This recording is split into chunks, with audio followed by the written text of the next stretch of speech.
कस्तो झरी परेको विदेशमा छु भनेर साह्रै दुःख लाग्यो आज मलाई। हजुरआमा बितेको खबर बिहान सुने मैले काममा हुँदाखेरि। तर के गर्नु, काममा छु आफू, आफ्नो काममा रुनु भएन, कराउनु भएन। नराम्रो खबर सुन्दा पनि दिल खोलेर रुने टाइम पनि हुँदैन जापानमा, विदेशमा। सुन्दाखेरि नै दिल खोलेर रुन मन थियो, तर के गर्नु, काम गर्नु परिहाल्यो है। बिहान खबर सुने, अहिले रातिको 10 बज्न लागिसक्यो, बल्ल छुट्टी भएर। अब रुनु नहाँस्नु क्या, भनेको मतलब दुःख त त्यो बेलामा पनि लाग्यो, अहिले पनि लागिरहेछ। तर पनि चाहेर पनि रुन मन नसकेको क्या, एकदम मनमा के भन्ने, आँभरि आँसु आउने, अनि मन एकदम गाँठो भएको जस्तो, एकदम कोठामा कसैले थुनेर सासै बन्द गरिदिए जस्तो फिल भएको क्या। कसैलाई भन्न नमिल्ने, कसैलाई भन्न नसकेर मेरो घरमा यस्तो भएको छ। म कामबाट फर्किन्छु या त म एउटा कुनामा गएर रुन्छु है भनेर भन्ने ठाउँ पनि हुन्न विदेशमा। आफ्नो आफन्त गुम्दाखेरिको पीडा होइन, विदेशमा हुनेहरूलाई चाहिँ एकदमै गाह्रो छ। मेरो हजुरआमा आज बित्नुभयो।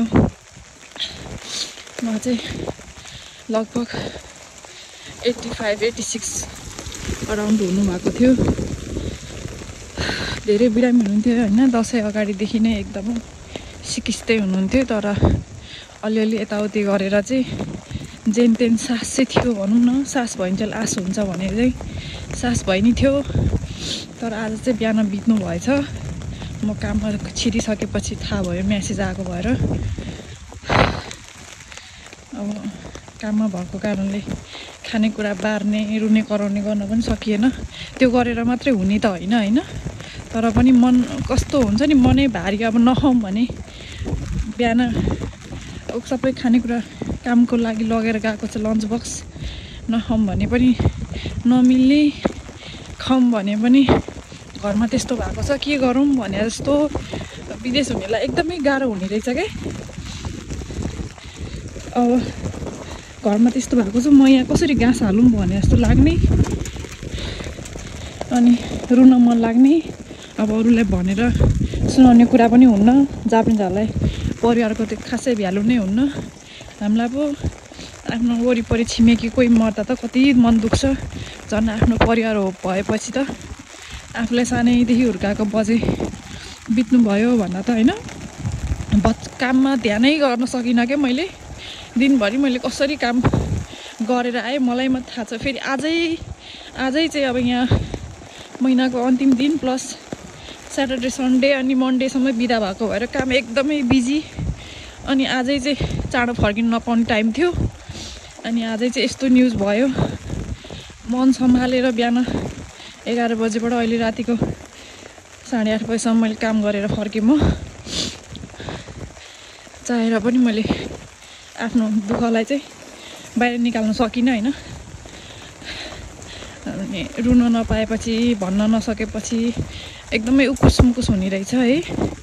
यस्तो चाहिँ कसैलाई नपरोस्। अब जसरी पानी झरी परेको छ, यस्तो नराम्रो दिनभरि झरी परेको छ आज होइन, मनमा पनि त्यस्तै रुन मन लागेको छ क्या। ग्वाँ चिच्याएर सानोमा बजेलाई बोलाउँथ्यो होइन, पाखाबाट ओ बुझे भन्थे बोलाउँथ्यो कि, त्यसरी बोलाउँदै रुन मन छ कि। तर के गर्नु, रुएर पनि फर्केर आउने त होइन है। अनि रुएर पनि कसैले सुन्ने पनि होइन, कसैलाई सुनाउन रुने पनि होइन। तर मन चाहिँ थाम्नै नसक्ने रहेछ।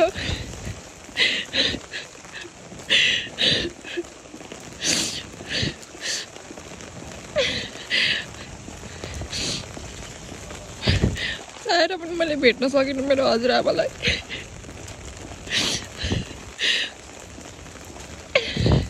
सानोमा कति माया गरेर हुर्काएको हामीलाई आज छैन अरे भन्दा त होइन। बिरामी भए पनि सास भयो नि छ भने जस्तो लाग्थ्यो। आज त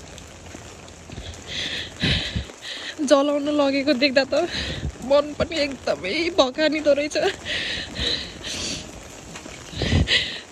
कसलाई सुनाउनु कसलाई भन्नु के यो ठाउँमा यति रुन मन छैन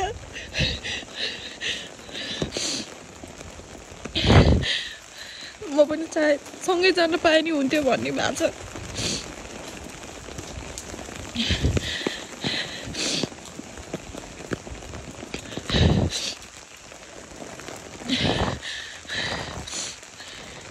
मान्छेको जिन्दगी है एक न एक दिन त मर्नै पर्छ जो पनि तर किन सबैलाई यो मर्ने भन्ने कुरा चाहिँ एकदमै सहन नसकिने के चाहेर पनि सहन नसकिने कन्ट्रोल गर्न नसकिने भोलि आफू पनि त्यही बाटो जाने हो थाहा छ तर पनि मनले नै नमान्ने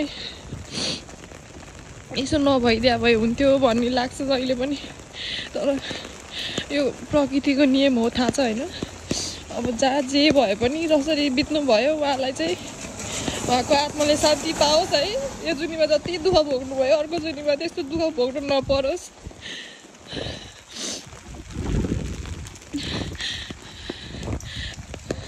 अर्को जुनी 1000 जुनी पायो भने पनि उहाँकै सन्तान भएर जिउन पाऊँ जन्मिन पाऊँ है उहाँ जस्तो हजुरआमा मैले जिन्दगीमा कहिले हुन त सबैजनाको त्यस्तै प्यारो होला है तर मेरो नै हजुरआमा चाहिँ सबभन्दा बेस्ट हो जस्तो लाग्ने आफूलाई र यो कुरा सुन्दाखेरि चाहिँ आफूले मन थाम्न एकदमै गाह्रो हुँदो रहेछ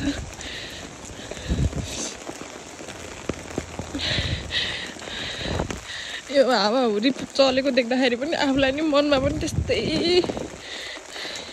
शान्त नै भएको छैन कि म नै गुवा नरुईसम्म त शान्तै हुन्न कि मेरो मन त अब घरमा गएर दिल खोलेर रुम भने पनि मान्छेलाई डिस्टर्ब हुन्छ भन्ने पिर काममा रुन नमिल्ने बाटोमा रुनु पनि नमिल्ने भन्दा नि मान्छेले के भन्ला भन्ने पिर है तर मनमा उकुस मुकुस भएको छ क्या बिहानदेखि मैले दिनभरि यसरी कटाएको छु होइन